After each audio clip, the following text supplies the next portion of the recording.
I'm curious to know too, so like you stepping into more of a leadership role now where you're less in the trenches and kind of managing the ad campaigns and just doing all the stuff that I know you're like freaking amazing at, man.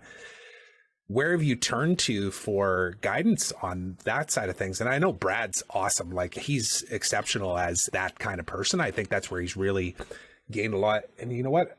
Yeah, I do have his book here. Just hold on. Just wait, I got to take my headset off. But I want to show this just because it's a great example of like one of your partners right here, right?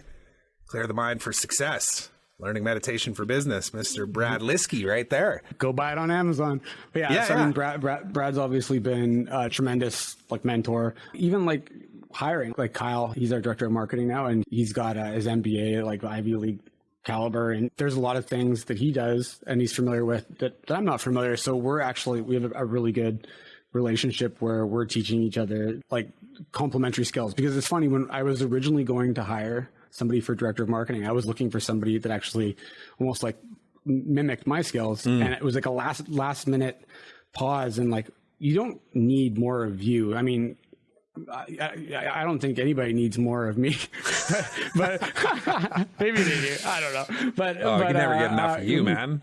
No, but humor we need somebody. We need people that complement each other. And if you just have a bunch of clones, you're not really getting different insights. You're not like, and so Kyle's filled a lot of gaps there, and he's learned a lot from him. But where else? I'm in masterminds. I'm in Ezra Firestone's mastermind. He's a great leader. Yep. Picking up some stuff from them, or him and his team. But yeah, other than that, man, like it's just trying to buckle down and do the work. And I actually like listen to a heck of a lot less books than I used to. When I do, I'm like reading or listening to more fiction than I used to, which is funny because the whole entrepreneurial hustle starter kit says read a book a week. And, and totally. I think I guess it depends, and I'm totally tangenting here, but it really depends, I think, where you are in your life or your business. And, Naval Rakhtafan, I think is his name. He mentioned a pretty interesting way to consume information. And it's when you're trying to learn something or build a framework, he seeks out books that can fill the gaps in his framework. And he doesn't read the whole book. He'll just go and isolate the part of the book that talks about the portion of his framework that he hasn't quite identified yet. And he'll use different books to fill that framework. So I mean, most books, like especially business books, half of it's like the story of the person who wrote it. And then there's like, so. Yeah, the unique methodologies buried on page 250 and you could have just jumped to it kind of thing or watched the video. Yeah, totally. And like, I think like whatever you're currently struggling with, that's great. Go and dig into that and read the whole book, a bunch of books on that. But like, I think there's like this stigma that you need to read one book a week. And the problem with that is that you're bouncing from topic to topic, and some of the authors don't necessarily agree with each other. So you're like building half frameworks and models, and you're putting more information into your brain. And if you're struggling with anything at any given point, in my opinion, you're better off like getting that out of your head, figuring out why you're struggling with it, identifying the problem, identifying a potential solution, and that might be through reading a book, and then get that out of your head. Because it's like, I know everybody's different, but I get overwhelmed, and I get so overwhelmed that I'm like getting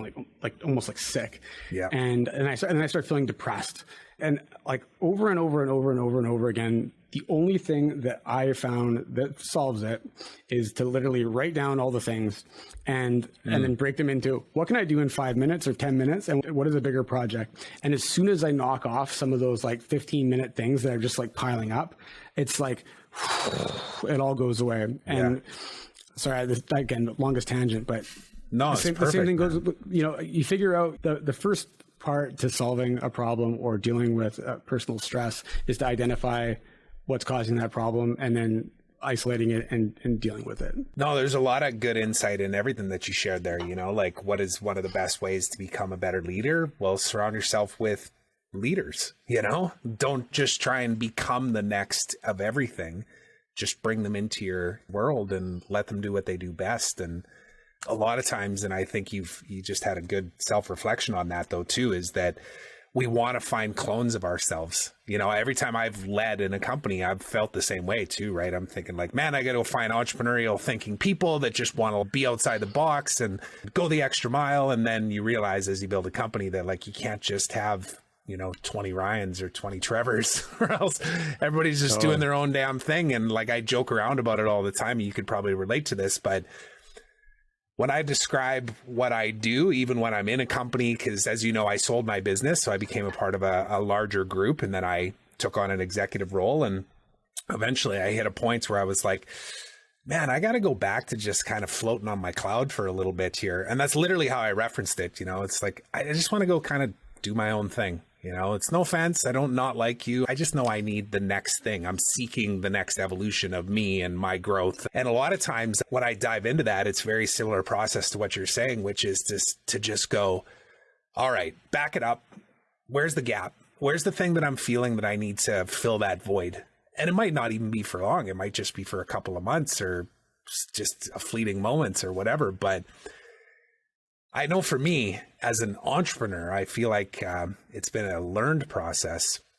I get energy from that, and I get anxiety for the opposite side of that. Like you were saying, if I stay in something for too long and I kind of lose the drive for it, like I've learned enough now to be self-aware to go, okay, it's time to pivot. Even if it's painful financially, even if it's whatever the case might be, I just have to trust that I'm going to go the right direction. And then I need to surround myself with other people that can say, yeah, that's normal. Me too. Like that was a huge one for me, man, over the years. And is that part of the reason why you joined masterminds and stuff too? Is like, I always reference it as like, man, in certain masterminds, I felt like I was normal for the first time in my life. Whereas in my own head, I was like, dude, you're freaking crazy. What are you doing? Yeah. I think the first time that I ever remember like being somewhere and being like, oh my God, it was literally, I think in San Diego, at one of those traffic and conversions, and it was like hanging out with all the people that you're all doing the same thing. And most of us were from Vancouver, which is funny because we all met up in San Diego. Yeah. But I can remember sitting there and being like, man, this is like, and the crazy part when I go to those things is I barely sleep. And I'm not like doing anything that's going to keep me awake. I just don't want to go to bed. Yeah. But the mastermind thing, the way that we kind of look at it, and Brad's kind of put this in a little bit more eloquently, is that there's like, when you're trying to take on something new that you don't know, basically it's like climbing a mountain, and in the side of the mountain, there's a learning pit. And you can get through the learning pit one of two ways. You can either go into the pit and you can figure out how to climb out of it. This one time it might be sand and your flip-flops aren't going to work and you need different kinds of shoes. And then another time it might be mud and you need something different like snowshoes. And you can either go in there and take the time to learn and figure out how to get out of it yourself through trial and error, or you can find somebody that's already gone through the pit, either had somebody else help them or learned the hard way, and get them to show you how to do it. Because essentially it's a shortcut or a cheat code.